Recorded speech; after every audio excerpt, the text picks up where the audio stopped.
Hi everyone, it's Chako-chan. 皆さんこんにちは、Chako-chan です。Welcome back to my channel.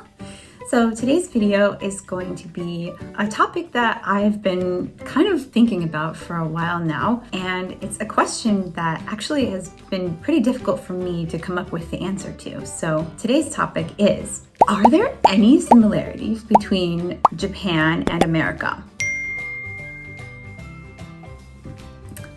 Yeah, at first thought, really, it's very hard for me to come up with any answers. I had to really think very deeply and for a long time about this. But I did manage to scramble together a list of 10 similarities between Japan and the US.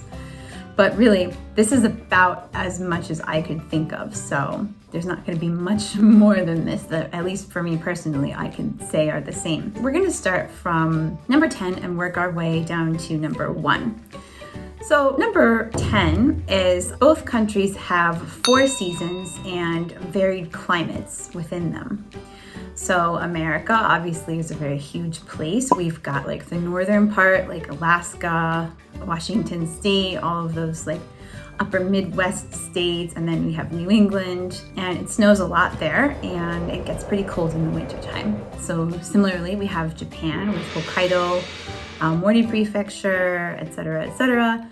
So those are like the northern parts of both countries. And then of course we've got like the middle of the country where, you know, it can get cool or colder in the winter, but it doesn't snow so much. Places like, I don't know, Tennessee, like just basically the middle of the country is pretty even.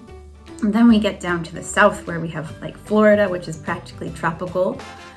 And similarly in Japan, we've got Okinawa and maybe even parts of Kyushu, like Kagoshima, are very warm, almost subtropical climates. And then like, for example, where I live in the Kansai region, we have 4 seasons here, clearly 4 seasons. So we've got the flowers in the spring, we've got the heat and the humidity of the summertime. Then we have the beautiful fall leaves in the autumn, and then in the winter, of course, it's cold. It doesn't quite snow here, where I am in Kansai, but in other parts of Japan, they get snow. And in America, we see this pretty much throughout many states, unless you get down to the south, like in Texas, Florida, like all along the coastline down there, Georgia, Alabama. So yeah, that's a pretty easy, straightforward one. So let's move on to number 9. Obsession with iPhones and Apple products. According to a statistic I found, iPhones hold 50% of the market share in both America and Japan. I think this could be due in part to the fact that like Apple products, like the iPhone broke into those markets pretty early on, kind of before Android got really big. So I think they got like just a foothold here in both countries. If you look at other countries, for example, in Europe, apparently Android has a significant lead over iPhones. But yeah, a lot of people in Japan have iPhones. Most of the people I know have an iPhone here. And same in America too. Most of the people I know had iPhones. It's another similarity. So number 8 is both countries love baseball. Now, I don't know if baseball is the #1 sport in either Japan or America anymore, but certainly in the old days it was, especially in Japan, you know, like baseball is like their national pastime sport here. Nowadays, I think soccer is gaining more of a foothold and becoming more popular, but a lot of people still love baseball. Where I live in Kansai here, we've got the Hanshin Tigers, which is one of the biggest well-known teams in Japan. So we've got a lot of Hanshin Tiger fans around us. And similarly in America, there's tons of, you know, Major League Baseball teams all over the country. And we often see Japan and America play friendly matches against one another, and Japan sends a lot of their star players to the United States. So yeah, both countries really do enjoy their baseball. It's like an American pastime and it's a Japanese pastime too. So interestingly, baseball was introduced to Japan in 1872 by an American English teacher named Horace Wilson. So he brought the sport to Tokyo, and there were some other American teachers and missionaries that were there as well, and they popularized the game from then on out. So yeah, I guess you can thank the United States for bringing baseball to Japan. In America too, baseball has been popular for a long time. Of course, it's where it started out, so I think baseball is essentially a 19th century sport, so it has been adapted and changed over the years to be what it is now, but it's still a very beloved sport. Professional baseball began in Japan in the 1920s, and apparently the first professional baseball team was in Tokyo. It was called the Great Japan Tokyo Baseball Club, formed in 1934 by the newspaper Yomiuri, which is like a very prominent newspaper here. So that's interesting. Yeah. But the thing that makes baseball unique, I think, is that it's really mostly popular in Japan and the United States. I mean, a few other Asian countries such as South Korea and Taiwan have it. But in Europe, really, baseball is not a big thing at all. I'm sure there are some teams around, but it's nothing like it is compared to the US and Japan as far as major league teams goes. So there's another similarity that we've got there. Number 7, Disney obsession. Both countries really love Disney and Disney World. We have Tokyo Disney, of course, up in the Tokyo area. Actually, I think it's in Chiba, but it's close enough.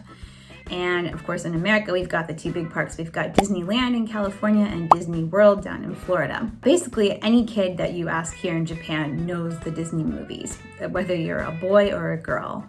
And you'll often find Disney characters decorating children's like school items, such as like bento lunch boxes or like t-shirts, clothing, accessories, bags, you name it. It's on everything. So yeah, kids here love Disney. They're pretty obsessed with it. Everybody knows Mickey. Like you often find like Mickey themed snacks just in the grocery store. And like even I've seen people decorate their nameplates. Everybody with a house has usually a nameplate outside. There are Disney themed nameplates. It's like a huge market here, and like I've actually seen a lot of houses with like a Disney themed nameplate on them. So people here love to display their love and obsession with Disney. So in America, of course, too, most kids know Disney movies, and of course we have streaming services like Disney Plus now, so basically it's like a household name in America. People love the theme parks there. It's usually like a family's goal to go to Disney World like once a year or something like that, which can be really expensive if you have a lot of children. Like bringing 2 kids there plus 2 adults, like that's a very pricey ticket. Number 6 is 7-Eleven convenience stores. So I would say that 7-Eleven is probably the biggest and most well-known convenience store in America.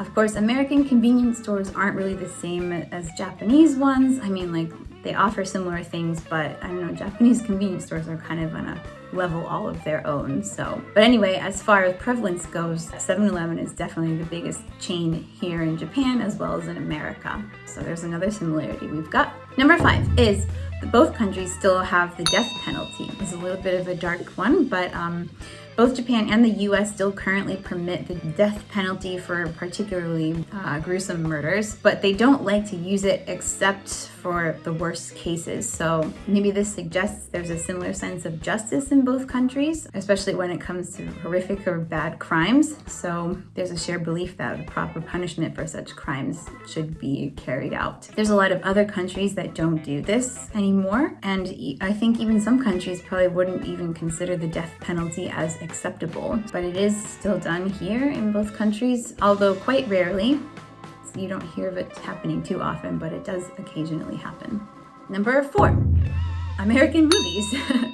Both countries, obviously America likes their movies, and Japan apparently does as well, because basically any popular huge action movie or any really movie that is big, like a big blockbuster Hollywood type movie, is going to be released in Japan pretty soon after it comes out in America. Some of the best examples are like the Marvel movies, you know, the action movies, Star Wars. Apparently, the 2 most popular American films that have ever been released in Japan are Titanic and Disney's Frozen. Those 2 movies were also smash hits in America as well, so I guess there's something about the themes of them that speaks to both cultures. I think there's a particularly strong value attached to love thriving in the face of hopelessness or desperate circumstances. So yeah, I think the American portrayal of these themes is pretty popular with Japanese audiences as well. So yeah, Japanese really like the Hollywood scene. Number 3, power plugs. So Japan has power outlets that are semi-compatible with American.